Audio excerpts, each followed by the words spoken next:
Hello and welcome to another episode of the AfroMattt Show. I'm your host, AfroMattt, and you are listening to episode 80, I believe 87. 87. Yeah. Episode 87, and today we've got a jam-packed, it's not as jam-packed as the Queen literally dying, but it's a good one. Today we are sipping on what is this?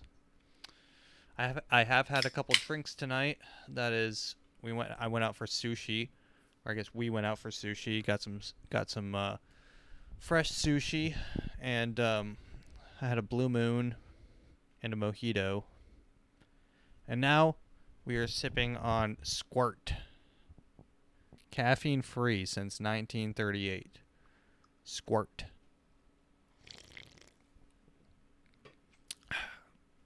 Kind of an old soda, but it is really, really good. I think it's probably slowly crept its way into like my top three favorite sodas. It's like Squirt, Sprite, and ginger ale, and those are all kind of in the same vein, like some fruity type stuff. Um, Episode 87, blah blah blah blah blah. We got it out of the way. If you're once a month I post a new short story / short essay on my website. That is theafromattshow.com. If you're curious about that, go check it out. I'm not going to really say much more about it. It's there if you want it. So if you want to check that out, it's I don't put too much. I try to make them funny and kind of a good read. You know, if you're ever feeling down, you can just read one of those and it will really boost your spirits. So, go check those out. Actually, it already has some traffic, so I don't know what I did, but must be good because my website is getting some traffic. I get alerts, so check that out. Share it with a friend. Share the show with a friend. If you share the show with a friend, it helps a lot. If you leave a comment, it actually helps more. But let's get right into the news here. So usually if you're new to this show, we go straight into the news. We like to cover the news in a fun, upbeat way. So here we go.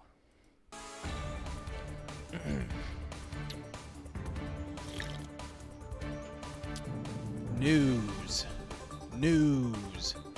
We got the news. Here we go. The Woman King. The Woman King apparently came out on TV,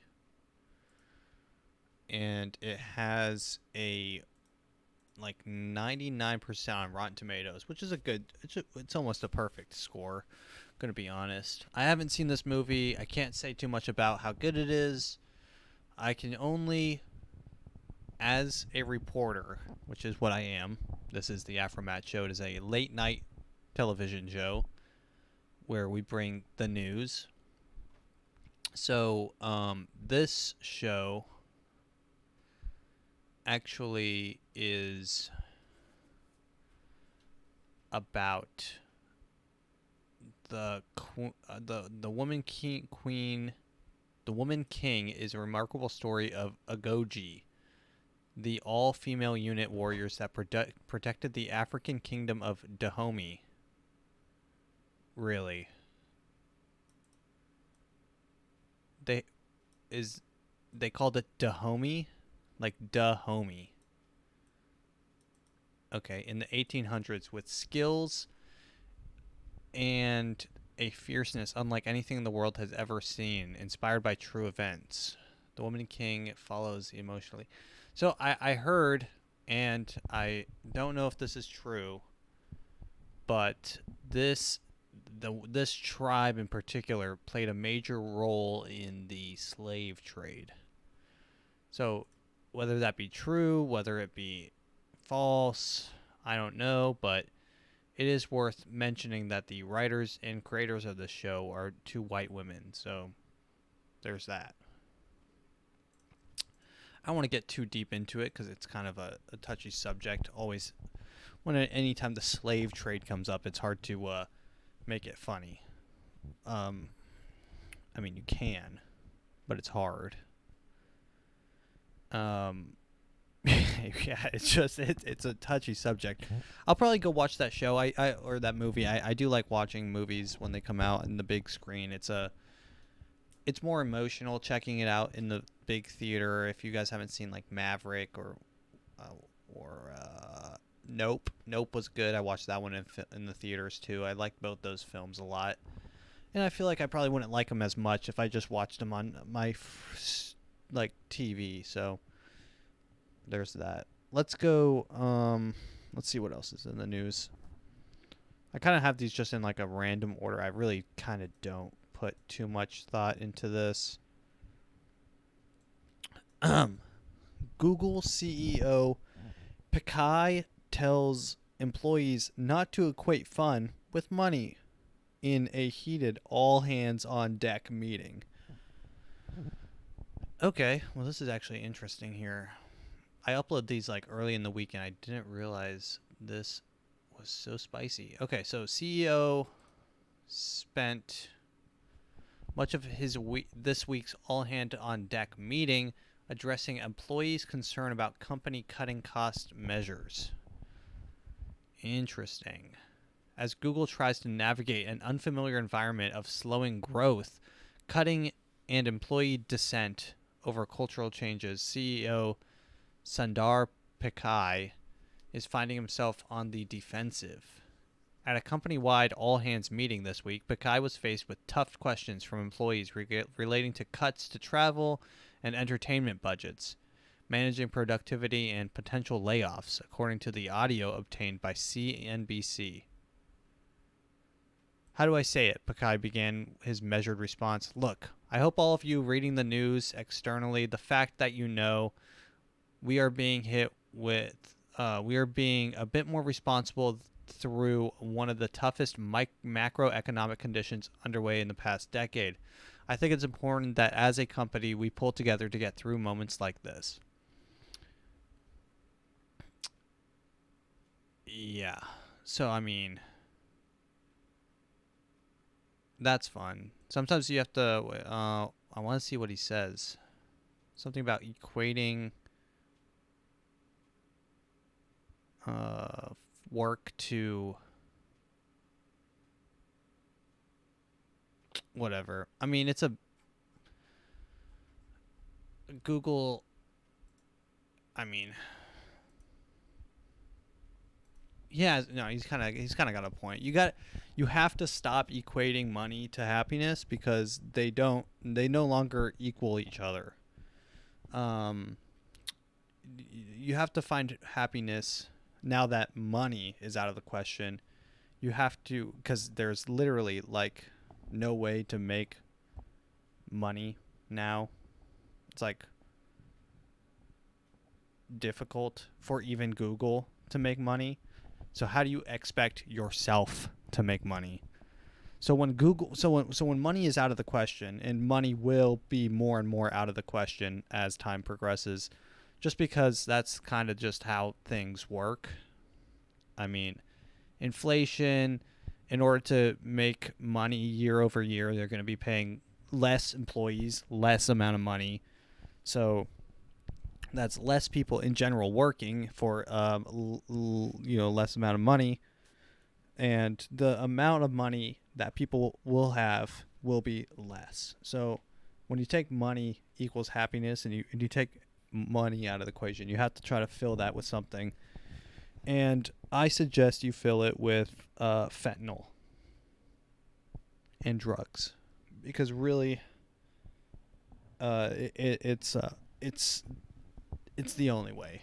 And food. I've been filling that hole with food, but food is money. So, and it takes longer for food to kill you, and food doesn't feel as good. So, I mean, cocaine, heroin, fentanyl,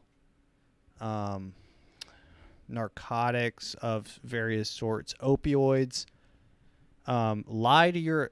Here's what you can do, and I don't know if I'm going to get in trouble for saying this, but lie to someone that you have depression. Start slipping into conversations if you haven't already. Start slipping into conversations, and then when the time comes, tell someone about it. And then get prescribed heavy doses of antidepressants and start taking those on a regular basis. SSRIs are how you will achieve any form of escape. What is SSRI stand? I had a friend that took an SSRI and he said it just turned into a vegetable. SSRI. It's an antidepressant. It's a selective serotonin reuptake inhibitor.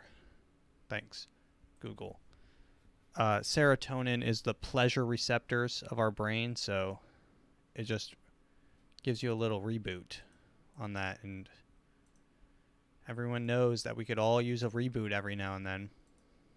Just like, I guess, every TV show since the last 4 years has literally just been a reboot. Jumanji, Thor 4, Spider-Man 12, Lord of the Rings remake, Game of Thrones prequel. Everything's kind of either a sequel or a prequel or a remake or something along those lines. It's really Jordan Peele's kind of like the only person making new movies, it feels like. I mean, I know there's other ones there, but he's like, I mean, Barbarian just came out. I think that's a new movie, stuff like that. So, I mean, what do I have to say about this? The CEO,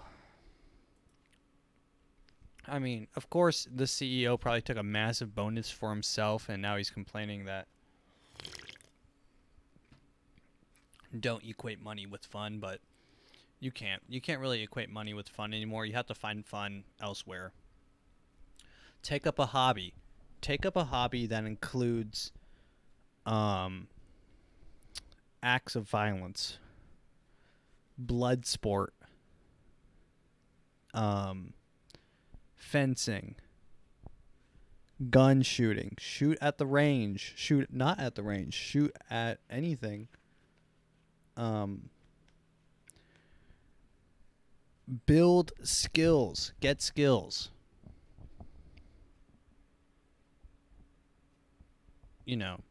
It's it's one of those things. Life isn't fun. I don't know what I'm doing. Let's move on to the next one. Housing market. Okay, no, this is interesting. The CEO is kind of lame. Fuck the CEO of Google, to be honest. Housing market correction. Here's what experts think is ahead for real estate market. The Federal Reserve's interest rate hikes may be intended to give the housing industry a reset, as Chair Jerome Powell wanted, but it also may have further confused home buyers and sellers on what to do next. Here's the thing. I'm going to break this down really simply for you guys. Buyers right now are more and more priced out of the market. Buying so with a 3% loan, you could afford. So here's how the math shapes up. A 3% loan in 2021 at like 3.25% mortgage rate, you are currently paying the same mortgage on a $600,000 house at 3.25% as someone who's buying a house now, but their home is worth $379,000. So that is the difference between a $600,000 house and a $300,000 house. There's almost a $250,000 difference, pretty much, give or take. So now the people that were searching for $600,000 houses are now out there looking at homes. They get to the home that they can afford, which is what they want to afford, which is a $600,000 home. They go in it. They're And of course they're rich, so they're like, yeah, we can afford this. And then they realize, oh wait, I can't afford this. I know my friend has the exact same job as me, makes the same amount of money, and bought the same home in the same street last year, but I can't live here. And I think as more and more people, and I mean, extrapolate that as you will between each bracket. So, like, the same applies for someone in the 300 homes. He'll buy a home thinking he can afford a $300,000 home, and he might as well be approved for a $300,000 home. But he'll soon realize that that's taking a huge chunk of his, monthly earnings, and he can't afford that. So, foreclosures are going to come en masse. Foreclosures, expired listings. Those are listings that have stayed on the market so long that the contract with the seller has fallen out, so you need to relist it. Expireds are up 20%, going up more as buyers are not out there. We are about to see a collapse that I hope I hope it's not as bad as 2008, but it might be. It is going to, I try to stay optimistic. I don't think it'll be that bad. I think it will be a correction, that's for sure. And if you talk to any real estate agent, they'll tell you that now's the time to buy, and especially if they want your business. But I don't think now's the time to buy. If you're buying at a 6% interest rate, you've got mental retardation. And I know they're like, but it's record lows. And it's like, I'll just wait for the next pandemic, to be honest. There'll never be rates that low again, I don't think. But yeah. The real estate market it's going to be a doozy. That's honestly why I'm keeping my job. I just want to live through it. I want to be able to live to tell the tale of, like, yeah, I was around during the real estate market in 2023, Like I worked then. I want to be able to say that. Yeah, I want to be like, I worked in real estate during that time. Las Vegas Realtors catfished by man posting as a wealthy buyer. Now, if you guys remember a while back, during one of my podcasts, I got a call from a real estate agent, and from Florida, Miami, Florida, and I posed as a wealthy buyer who just struck it rich because my girlfriend was recently crushed by a car and was rendered paraplegic. So, wheelchair bound. And of course the real estate agent was very sad, but she was very interested in my business, and I mean, why wouldn't you be? So, I like this. Las Vegas Realtors catfish by man posing as a wealthy buyer. Las Vegas, several real estate agents in the valley are saying they're being catfished by a man posing to be a wealthy home buyer and then backs out of deals, leaving everyone scratching their heads as to who he is and what his motives are.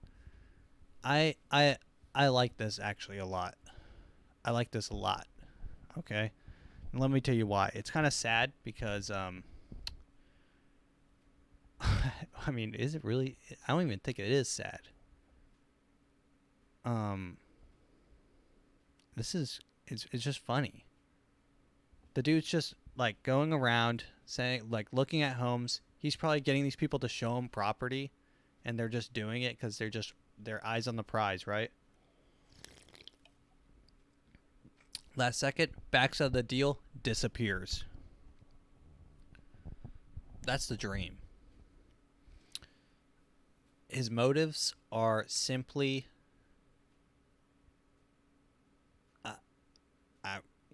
I don't even know what his motives could be, but that doesn't matter. It doesn't really even matter.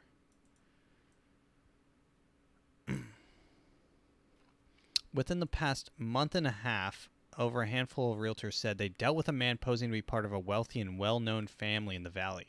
None of them could verify who he was or what part of the family, but all could confirm he wasted time. Michelle Dugan has been a local real estate agent for more than 25 years. 3 years ago, her sister, Teresa Morgan Tilly, worked alongside her. Together, they're the Sisters Selling Vegas. Normally, we don't like to present offers without,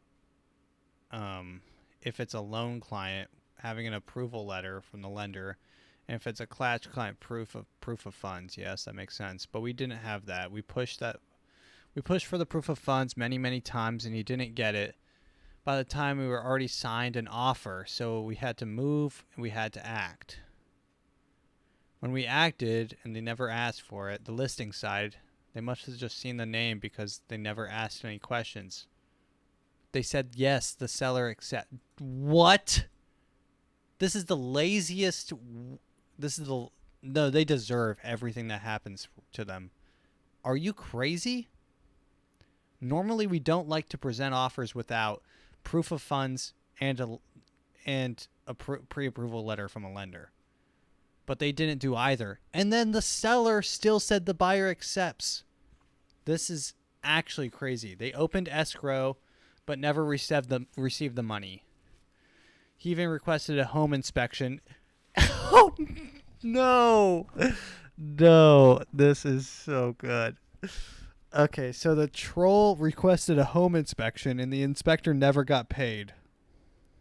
The sisters, the seller's agents, and the home inspectors were left scratching their heads. Okay, now this might be the coolest thing.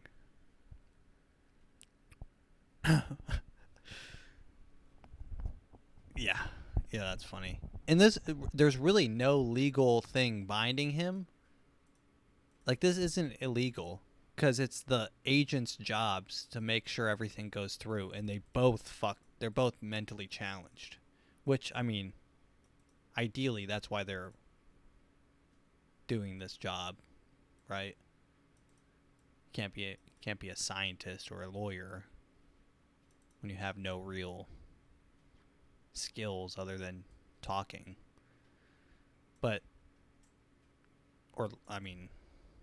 And being charming and pretty. Those are the skill sets that you need. And notice how they all, you don't have to be smart to do anything. Political discourse. Let's move it. Now this is actually. So there was a man who was like killed. Let me see this. I saw this somewhere. Man killed over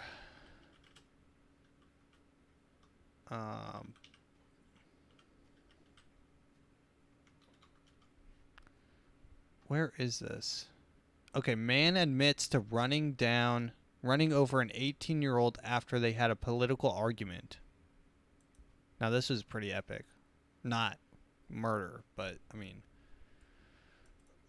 this is just where we're at as a general society. We are at the point where a North Dakota man faces vehicular manslaughter charges after authorities says he ran over an 18-year-old in a politically motivated attack. We are at the point where a 41-year-old, Shannon Brandt, 41, admitted to running over the teenager. The two were having a political argument before the attack in Foster County on Sunday, according to the North Dakota Highway Patrol. A new release from the Highway Patrol states the encounter occurred near the street. I mean, what could they possibly have been debating that heavily? Trans rights. They were arguing over the new She-Hulk movie. Oh god, they were arguing over the new Lord of the Rings TV show. This 18-year-old, he's like, yeah, I just don't like it. He's like, I'm tired of all these strong female leads.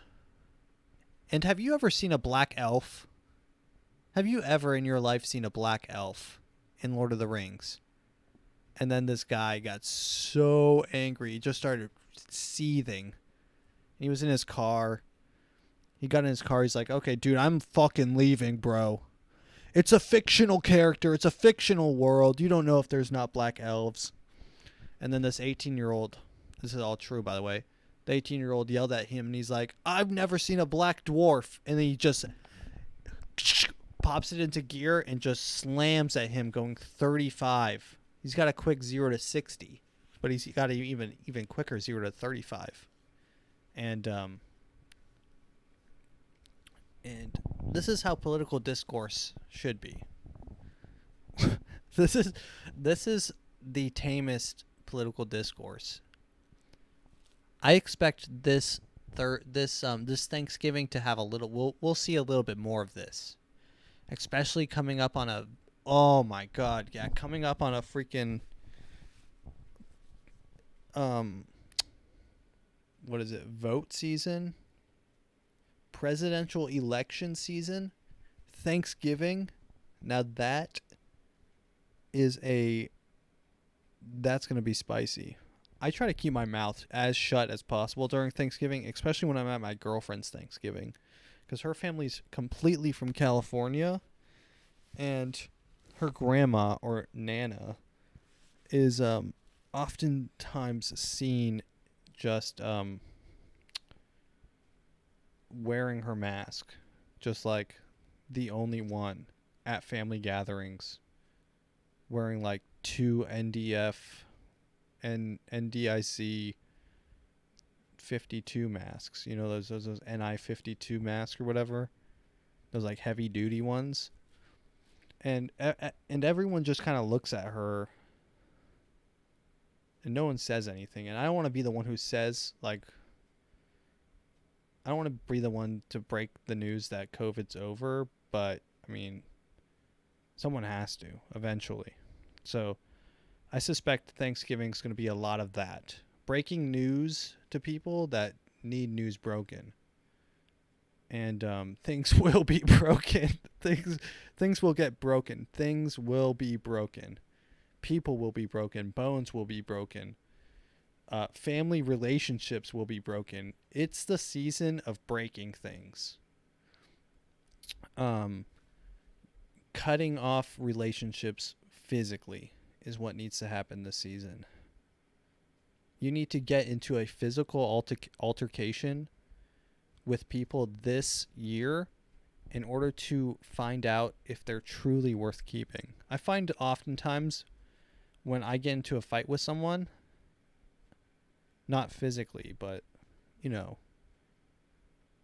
yelling or getting upset at them, argument, sort of like this guy that ran over this guy, often find that afterwards, after the dust has settled, the words have been said,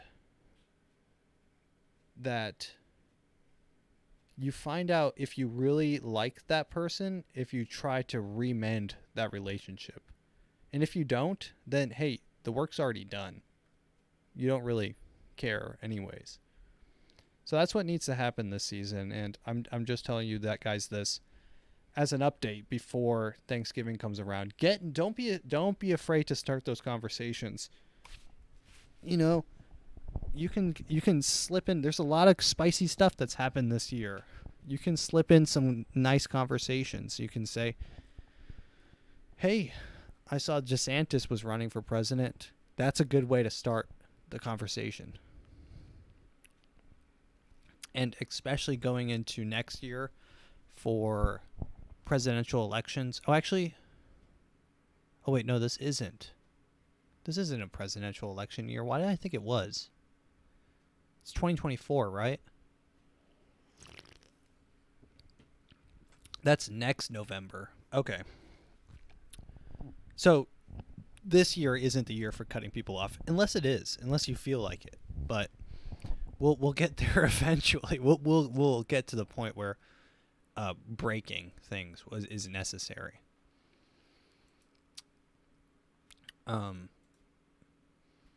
Let's see what's next. CIA. The CIA. Any story that mentions the CIA somehow always gets recommended on my news feed. So here we go. CIA launches first podcast, The Langley Files, which reveals that working at the agency is more boring than Hollywood makes it seem. It seems like everyone is launching a podcast nowadays, and now comes the Central Intelligence Agency. But don't expect any major revelations from the CIA's Langley Files, which is really a PR outreach initiative to burnish the agency's image, as well as dispel notions that its glamorous line of work, as often portrayed in pop culture. I like how this is what the CIA says. Anytime they say educate, listen. So, as the agency explains, the mission of the Langley Files, a CIA podcast, is to educate and connect with the general public, sharing insight into the agency's core mission, capabilities, and agility with the intelligence leader, and some of the more interesting stories along the way. Thanks, CIA. Actually, let's listen to an episode real quick, actually. Let's see, the Langley... How do you spell this? The Langley Files. CIA Langley Files. Okay, here we go. Decades ago, a quote was carved into a marble wall at headquarters. "And ye shall know the truth," it reads, "and the truth shall make you free." At CIA, there are truths we can share and stories we can tell. At the CIA, there are truths that we can tell, but there's also truths that we can't tell. It reads, "and the truth shall make you free." At CIA, there are truths we can share and stories we can tell. Stories of duty and dedication. Stories of ingenuity and mission. Stories beyond those of Hollywood scripts and shadowed whispers.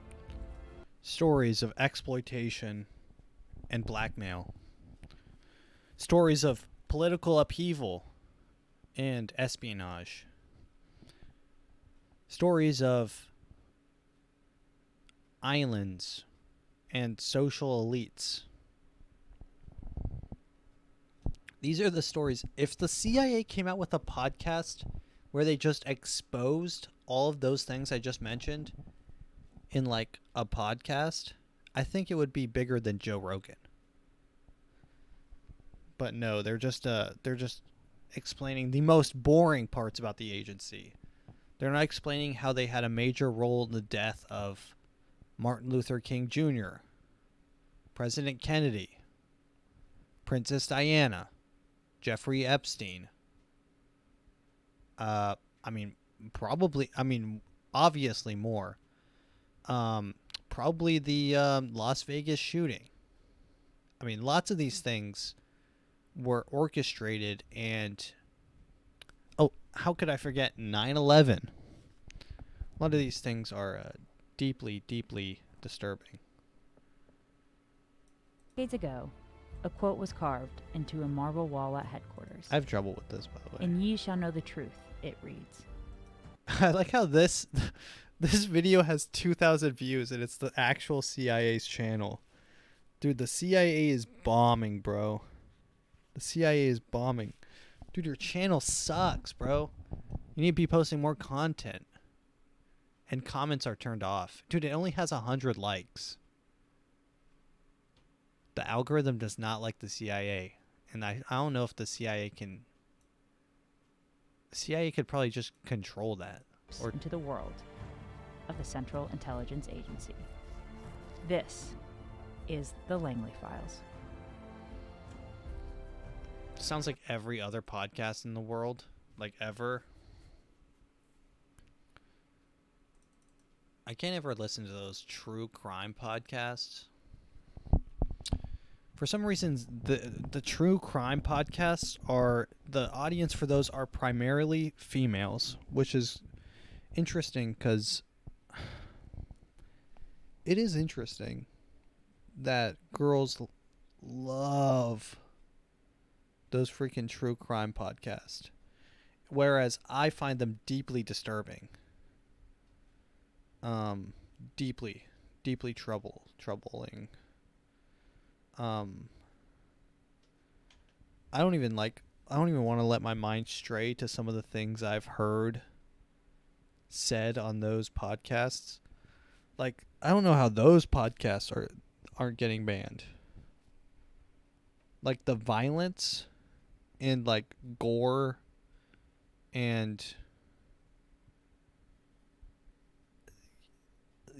I mean, it is brutal. I don't even want to say really what goes on those podcasts, but it's like a woman is taken captive and held and raped for 15 years. She has both her freaking eyeballs ripped out, and then she escapes, and then she travels on sound alone, and then eventually she meets up at a cottage where, oh, lo and behold, the guy who captured her actually works at that cottage. And now these are the worst stories in the whole world. Like, these are horror films, but they're true stories, and girls fall asleep to this. Girls just fall asleep to this. Like, how, dude? I have trouble sleeping when I watch an episode of freaking Twilight Zone. like it's crazy. It is crazy. And it's definitely interesting to. I'm not saying that it's like their whole fan base is girls. I'm just saying it's interesting that it's sort of a demographic that likes true crime. It's brutal, and I can't get behind it, but yeah. Let's see. Oh, this is fun. College football has started up, and people are getting wild. Student arrested, accused of making nuclear threat unless Utah wins. Salt Lake City, a University of Utah. A University of Utah student was arrested Wednesday after police said she threatened to detonate a nuclear reactor if UTES football team didn't win. The 21-year-old woman was booked into Salt Lake City County Jail in investigation after making a threat of terrorism. Obviously, it was a joke. Okay, first off, get a sense of humor. She's not going to... The woman posted threats of violence on Yik Yak before the game, stating that if the football team did not win the game, she was going to detonate a nuclear reactor located in the... Oh, so this is the actual school. The school has a nuclear reactor in it? Okay, well, that's just on them. You're letting 21-year-olds around a nuclear reactor? Dude, if you have one bad day, you're going to release radiation upon them. You're going to release radiation upon them. Everyone in the school. Off of one bad day. Just some dude shows up to class like... And of course he's a 21-year-old, so he's probably got 2 hours of sleep.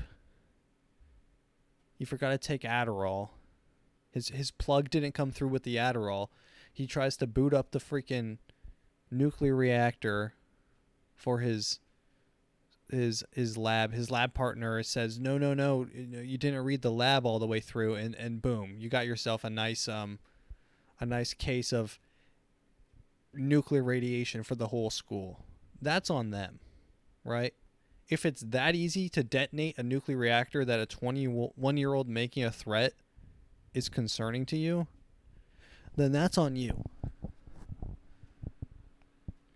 I hope they release her, though.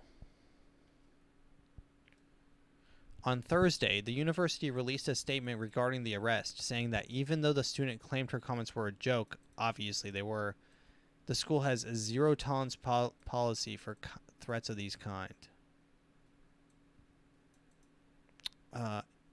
Interesting.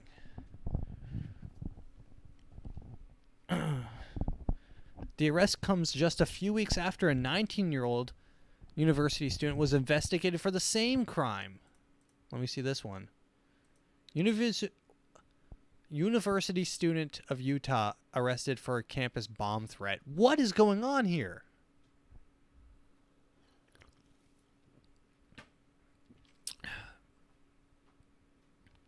Although a classic bomb threat is pretty funny. Like when you don't want to do homework, so you just call in a bomb threat. Someone came to our school one time and with attempting to shoot it up. Fully wanted to shoot it up. The word on the street was that he had bullets engraved with students' names. And he told his friends to wear red so they would not get shot. Those were the rumors.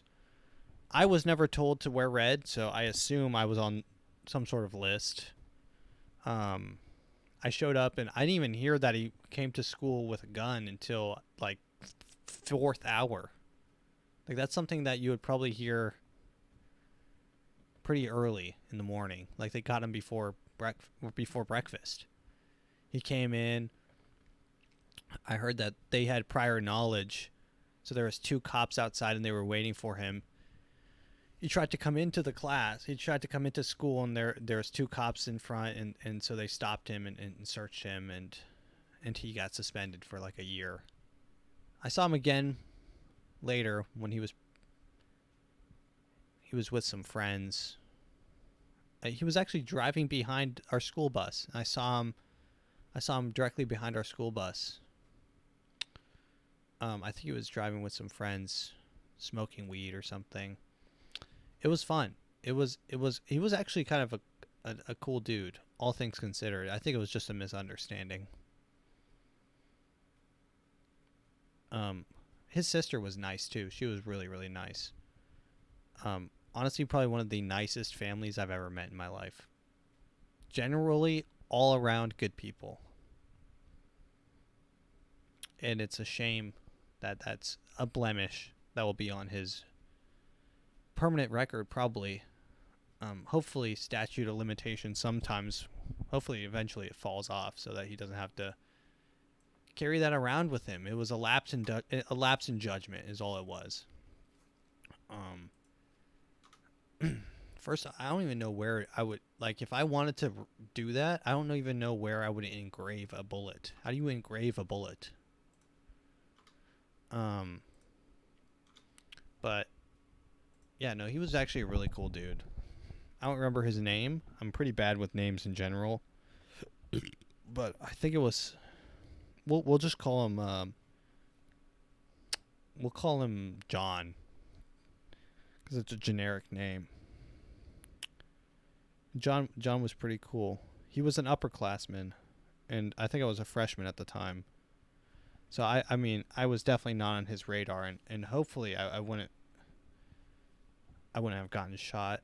I was pretty small back then too, so I was probably a pretty small target. I think to this day my parents don't even know that story. Speaking of my parents, I found out that my grandparents listen to this podcast, and they were deeply concerned with the things I say. My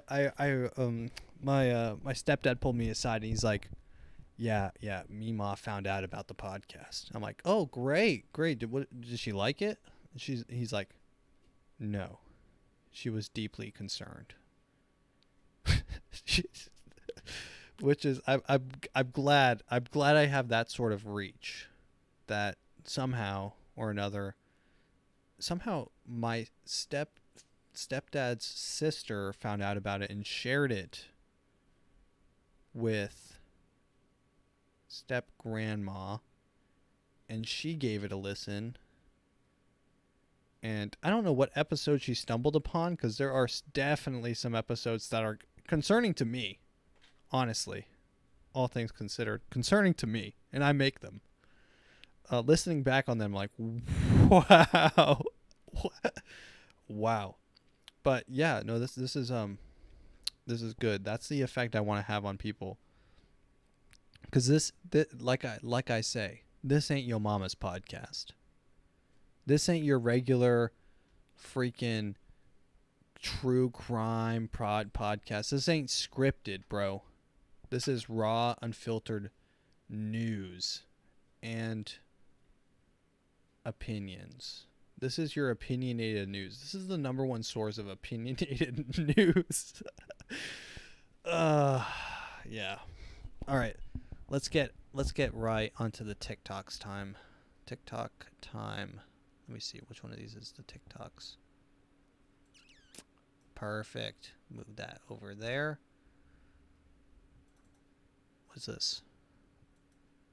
During the Las Vegas shooting, Stephen Paddock supposedly expended over 3,000 rounds of ammunition over the course of 10 minutes from 27 AR-15s with bump stocks, despite the fact that it would have required him to drop a gun after each 30-round magazine was empty, even though videos from survivors show that it was a non-stop stream of ammunition with a firing rate much higher than a bump stock is capable of producing from multiple locations that appear to be M240 LMGs. More interesting is the fact that after the FBI took over the investigation, his house somehow burned down, with all the evidence and photos of the hotel room he shot from only showing 50 spent shells. Years later, we still have no motivation, and there was strangely no follow-up on the biggest mass shooting in U.S. history. Most confusing is the day after his brother had numerous press conference interviews where he claimed it made no sense, he was arrested for possessing several hundred terabytes of CP on a 20-year-old computer running Windows 95. I always like that. I always find it so funny when the CIA finds someone who has several hundred terabytes. Do you realize how much CP that is? I've been playing video games almost my entire life. And the biggest game I've ever played is probably like Cyberpunk 2077 or something along the lines of Skyrim. The Witcher. And the size of that game is not even a quarter of a terabyte. So having several hundred terabytes on a Windows 95 computer is, I think, maybe impossible. A terabyte SSD, I have a 1 terabyte SSD, and that holds everything my computer runs. It runs the operating system, all the game software, Chrome, just literally everything. And mine, I'll tell you right now how much my computer has.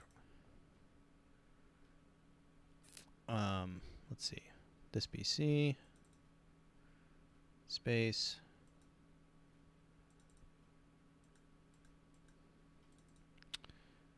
Okay, so out of my terabyte, okay, I have 2 terabytes. I have a 2 terabyte hard drive. I have used 1 terabyte total. And that's split between, I have about 50 video games installed. I'll tell you right now how much space. I mean, I know, because this is important, because some people don't know how big a terabyte is. I have 1, 2, 3, 4, 5, 6, 7, 8, 9, 10, 11, 12, 13, 14, 15, 16, 17 games on Steam. One on Riot, 2 on Epic Games, 3 on Battle.net. So, like, I have a library of video games, right?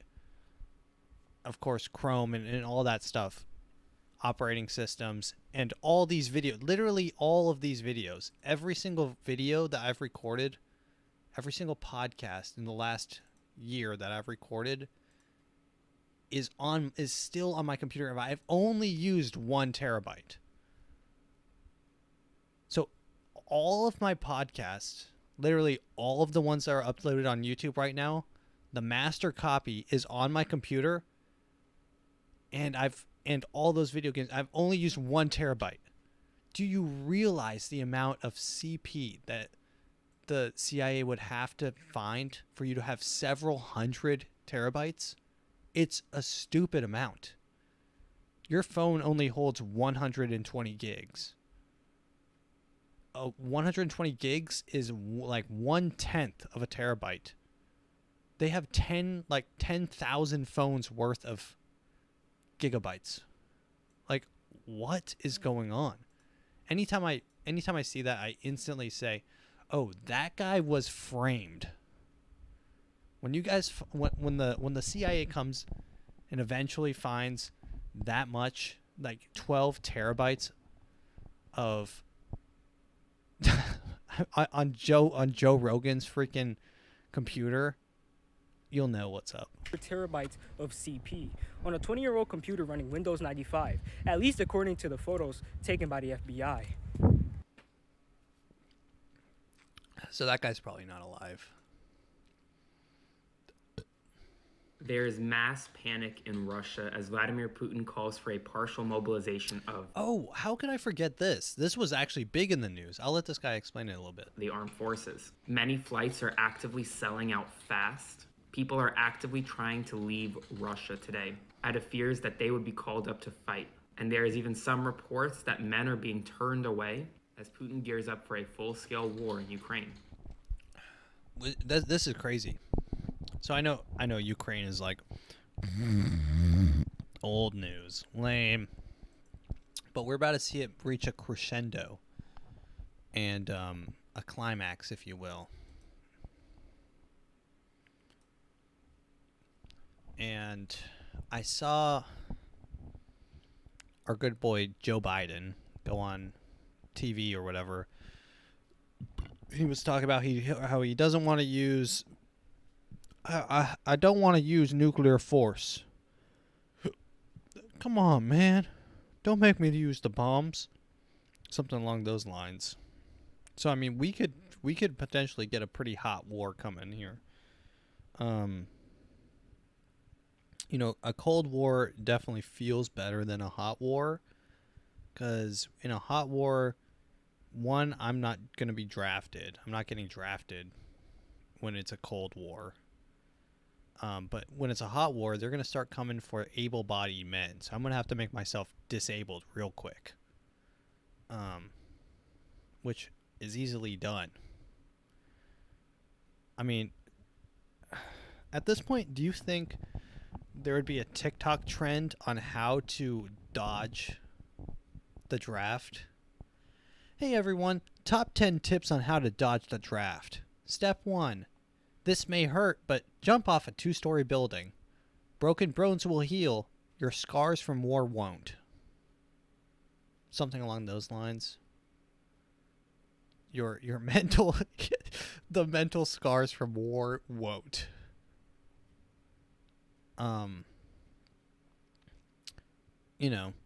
Tip number 2. Get diagnosed with mental retardation.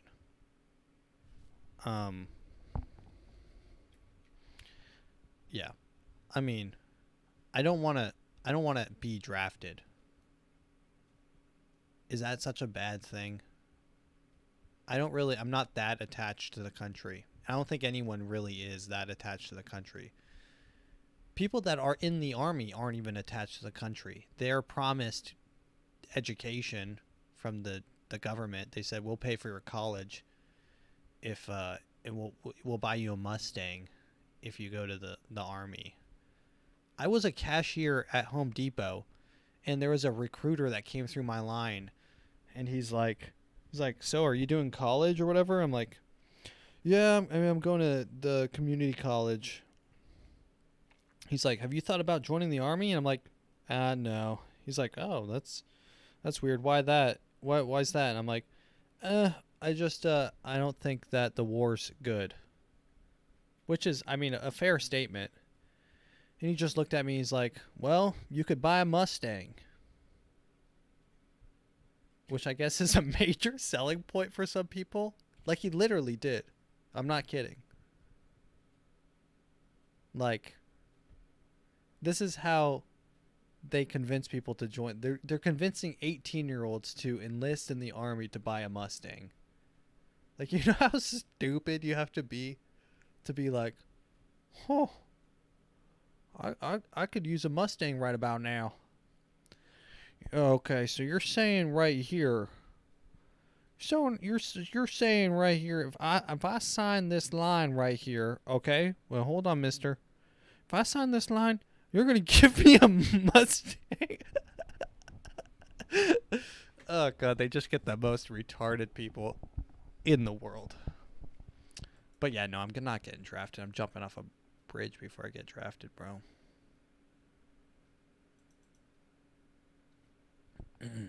Here we go. What else? Several students from an elite private school have been suspended over a horrifying group chat promoting child abuse and misogyny. I grabbed that one because it's funny because it reminds me of my group chats, which are violent and misogynistic. Weird stuff is. Oh, this is pretty funny. This became sort of a trend, but I think that it's one of those trends that transcends trendness. So this guy like stole this parent's kid. This is how TikTok trends are right now. So this is a viral video. This guy, he stole these parents' kids and he gave them fake face tats and he told them to like, you'll just watch. So he's like doing a makeover on this little kid and the kid comes back and the kid's just like wearing all goth shit and he's like pissed off. Weird stuff in school, man. What the hell, bro? What's wrong What with you you? doing? Like, what you doing? No, It's off, bro. What the hell? I want to kill my mom. What the I want to kill my dad. I want to kill my grandma. What the hell? What the hell? Damn, that kid I'm looks saying you gangster, good bro. though, bro. I don't know what's going on. No, I'm saying that's something serious though, for real. I know, man. He just been. No, you good, bro? No, I'm you gonna good. kill gotta you chill, bro. too. Dad, relax, okay? I don't care what. Shut up. What's going on? I don't care what. Shut up. I don't care what No Jimmy. one cares about your opinion. No one even cares about you. Damn, what, Dude, this bro? kid's That's it, bro. freaking sick, That's bro. your dad, bro. Don't be talking. Excuse me? Excuse me? I love that little kid, bro. That little kid, dude. That kid's going places. And that being said, we're coming up on time here. So if you made it this far, thank you so much. I know this was a little bit of a slower episode. It is like midnight as I record this, a little bit later. So, yeah, no, it's late. And I'm a little bit tired, but the squirt's been getting me through it. So thank you for joining me along the ride. If you have any, questions or anything, feel free to put them in the comments or shoot me a DM on literally anything: Instagram, TikTok, Twitter. You can find YouTube. You can find it all on my website, theafromattshow.com. That's theafromattshow.com. That's AfroMattt with 3 T's. Share it with a friend and leave a comment. Let's close it out, as always, with the song.